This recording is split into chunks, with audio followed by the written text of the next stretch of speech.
I wonder, I mean, John Prescott certainly was Deputy Prime Minister when the Labour government had a huge majority in 1997. I'm sure that was a real highlight for him, as it was for many people in the Labour Party and for many in the country as well. We now have, quite a number of years on, more than 25 years on, a Labour Party that has a huge majority. But some of the polling that is out today, and polls can be wrong, we know that, but more than 40% of British people think they're worse off since Labour has been elected. We've been talking to quite a few people today, Shaun, who really do feel that they feel that way. What would you say to them?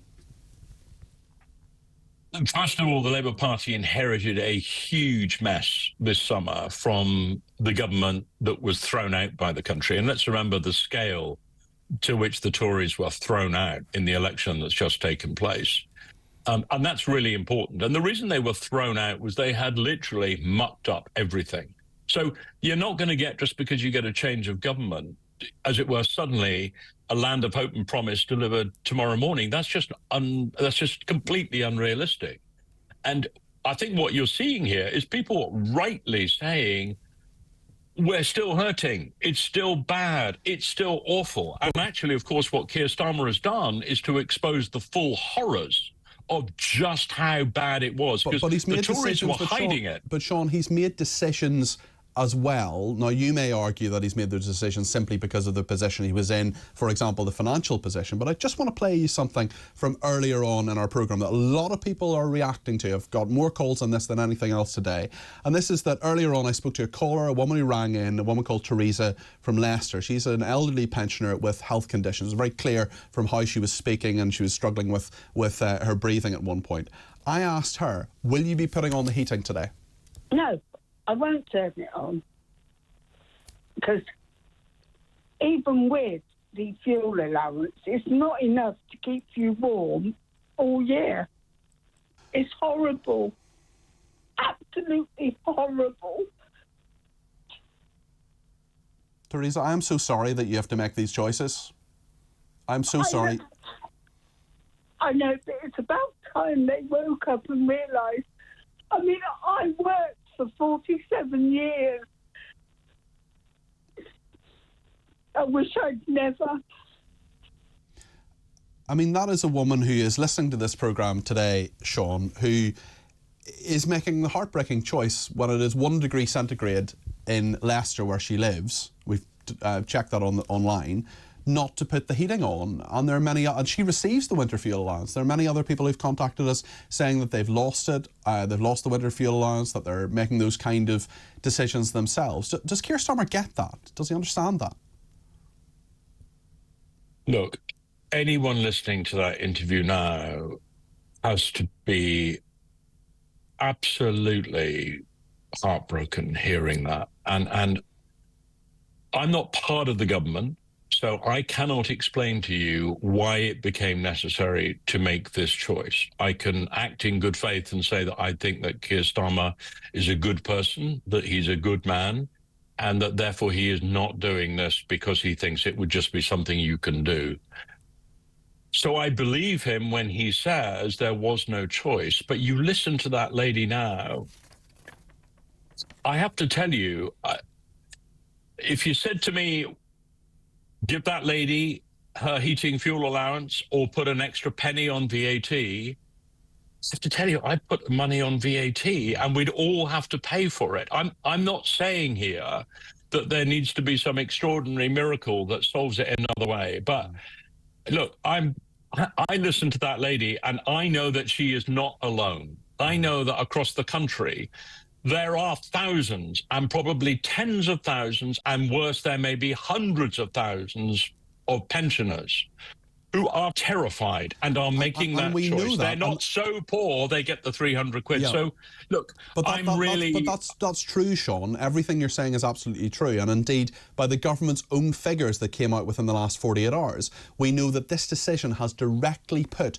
100,000 pensioners into fuel poverty. That is a decision Labour has made. I'm not holding you personally responsible for it, of course not. You're not a member of the government, but you're someone who perhaps understand, well, you absolutely understand as a former cabinet minister how these things work and how these decisions are made.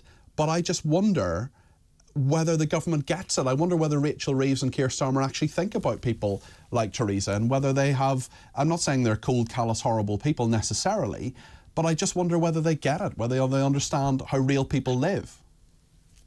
I'm certain that they get it. I'm certain that they understand the gravity of the choice they've made. But sometimes you can understand the gravity of the situation and the choice that you've made and still do it knowing you have no choice. Now, so let's first of all say that I don't think it's because Keir Starmer's an idiot and doesn't understand what he's done, nor do I think that's true of Rachel Reeves, nor do I think they don't understand the scale of what they're asking. But I think when you listen to that lady, and I have to tell you again, I would accept, and I would say break the promise on VAT and put it up by 1%. If that means that lady doesn't have to freeze. Because if this is the choice that realistically we're looking at, then I think sometimes, and, you know, remember Tony Blair, I think within a few months of becoming Prime Minister in 97, in very different economic conditions, however bad the things were when Labour came into office in 97, they were not in the catastrophic state that they were this time round. Well, actually, someone but argued it was very good. Even Tony Blair in 97 said, when it came to putting up the pension, went to a party conference and said, 99p, I hear you. We got it wrong. Yeah. I think it was 75p, but that, yes. Well, I have to say that what this is really about is, of course, sometimes, look, they're difficult choices. We've seen it with the farmers this week, and we could debate that till the cows come home, if you see what I mean. Yes. But the fact of the matter is, that lady is not alone. Yeah. Okay. And it may be that the government will have to hear from all its MPs, and it may be that we may have to effectively say to people, there is an alternative, but it's not cost-free. And if, for example, and let me ask you, Peter, if I said to you, would it be better to break the promise of not to increase VAT and put a penny on VAT? Is that a better way to do this than, say, the winter fuel allowance? What would you say? I would say that extending the winter fuel allowance to all the people who got it previously only costs 1.4 billion. It's a small saving, and I think that can be found in many different directions. I think it can be found if you lower foreign aid, for example. We've given Ukraine, even this fiscal year, twice as much as that. I think 1.4 billion pounds is not a lot of government money, Shaun. Interestingly, Peter, I think it can be found.